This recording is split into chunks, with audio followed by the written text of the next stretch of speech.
Prasidėjus Rusijos invazijai Ukrainoje, nuo karo bėgančių ukrainiečių vaikai buvo priimti į Marijampolės lopšelius darželius, kur jiems teko prisitaikyti prie naujos aplinkos, kalbos ir dienotvarkės. Tai tapo naujų iššūkių tiek vaikams, tiek pedagogams. Kaip į šią situaciją reagavo darželių bendruomenės, su kokiomis problemomis susiduriama integracijos procese, kokių sprendimų buvo imtasi siekiant padėti vaikams lengviau įsilieti į kolektyvus. Apie situaciją, patirtis ir sprendimus kalbamės su Marijampolės vaikų lopšelio darželio direktore Birute Dičiūniene. Kaip Marijampolės darželiai priėmė nuo karo Ukrainoje atvykusius vaikus ir su kokiais pirmiausiai iššūkiais susidūrėte? Tai visiems truputėlį buvo šiek tiek ir nerimo, visi nelabai žinojom, kaip bus, kas bus ir su mumis, ir su tais vaikučiais. Tai nerimas toksai buvo visuotinis, aš manau. O vaikai integravosi labai normaliai, tik truputėlį ir pedagogai nelabai žinojo, kaip bus, kiek lankys vaikai laiko, kiek tie vaikučiai pas mus užsibus. O dabar jie integruojasi, mūsų gyvenime labai gražiai gyvena tuose darželiuose ir mes ugdome juos. O kiek vaikučių ugdote? Šiuo metu yra 15 vaikų, buvo daugiau, bet truputėlį jau jie dabar nuauginė ir išeina į mokyklas. O kokios didžiausios problemos kyla ukrainiečių vaikų integracijos procese? Tai aišku, kalba. Pirmiausia, tai yra kalba, susikalbėjimas. Tik tai labai gerai, kad vyresnio amžiaus moterys, pedagogės, mūsų mokytojos moka kalbą ir bendrauja rusiškai, bet tikrai yra tėvų iniciatyvių, ukrainiečių pačių, kurie nori ir moka kalbą, jau ir kalba ir supranta lietuviškai, bet yra procentaliai pasidalinę apie 50%. 50% kalba lietuviškai ir stengiasi kalbėti ir ugdymo įstaigoje, o 50% galvoja, kad jie grįš į Ukrainą ir pastangų mokytis lietuvių kalbos nelabai rodo. Tai vaikai kiek supranta būdami įstaigoje švietimo, tiek jau taip ir yra.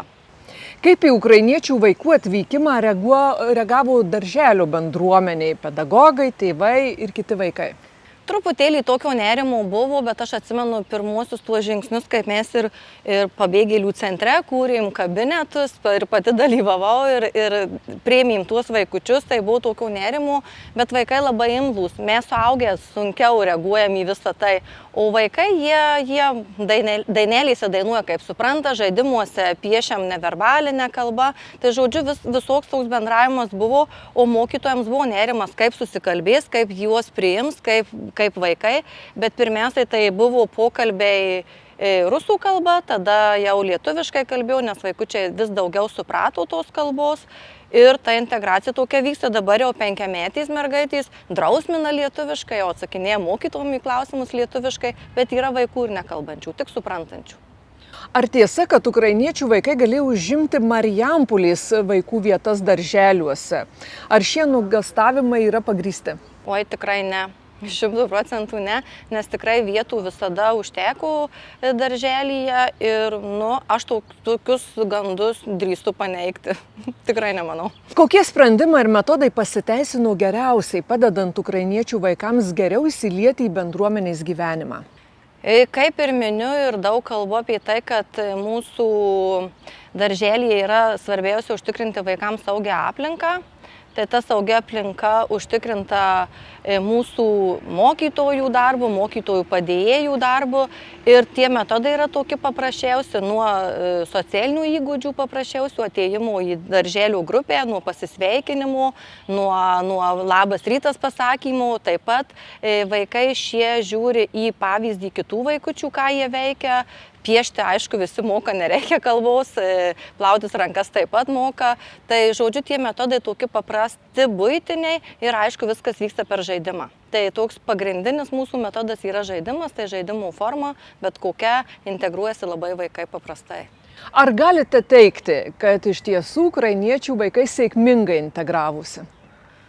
Aš manau, kad taip, gal yra pavienių atvejų, kur gal ir sunkiau, nes yra dabar nustatytų ir specialių ugdymosi poreikių vaikučių ukrainiečių, tai va čia toksai didesnis iššūkis.